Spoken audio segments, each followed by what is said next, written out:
Here's a trivia question for you. How many walk-ons in the history of U.S. American hockey, college hockey, have made the NHL and WHA and played at the Worlds and represented their country on every level?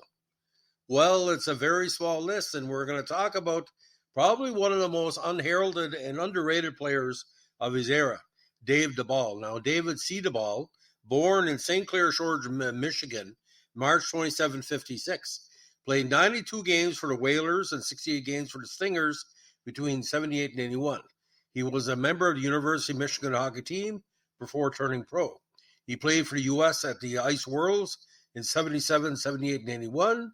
He also played for Michigan Wolverine squad and has been inducted in the University of Michigan Athletic Hall of Honor.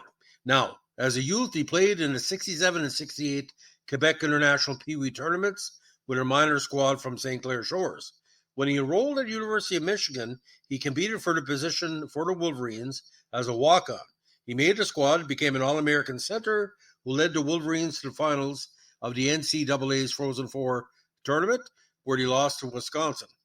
Debol was called the Lafleur College Hockey and was considered the best offensive player at Michigan since Red Berenson. As a sophomore, he scored 3 goals in less than 1 minute to set an NCAA record. In March 77, he tied Red Berenson's 14-year record for most goals scored in a season by a Michigan player with his 42nd. He finished the campaign with 43 goals. Debol set Michigan records for most assists in the season with 56, most points in the campaign with 99, career assists 120, and career points 222. As a senior, he led the WCHA in scoring with 43 goals and 56 assists. Now, highly sought after by professional hockey teams, the Blackhawks acquired his NHL rights by drafting him, and the Whalers acquired his WHA rights via draft. The Whalers then traded Debol's right to the Oilers.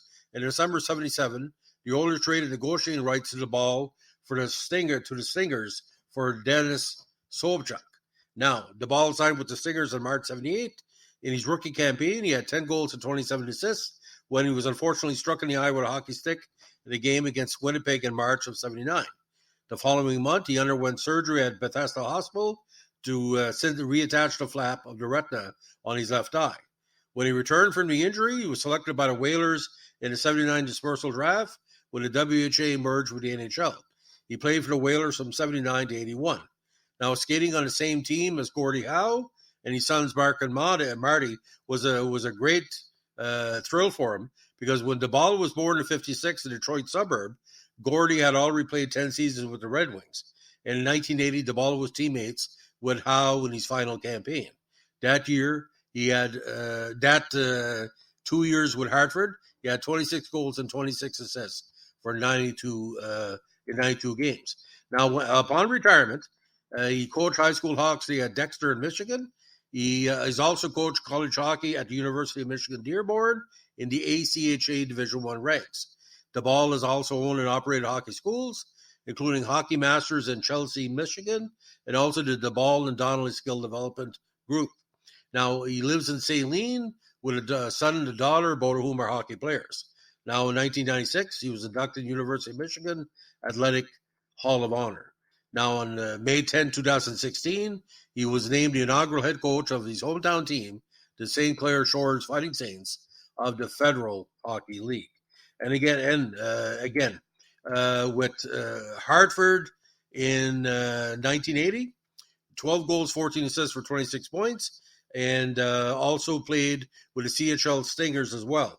Now, with the Stingers over 2 seasons, 68 games, 13 goals, 30 assists for 42 points. Second season with Hartford, more successful, 26 points in 14 games.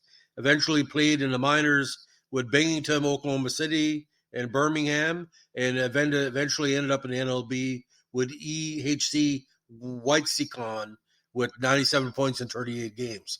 Now, on the international level, 3 World Championships, 26 games, 12 goals, 11 assists, 23 points. And again, numerous collegiate all-star first and second team in 76 and 77, and a great player. So very underrated, the Guy Lafleur of Michigan hockey. Thanks for listening. Bye.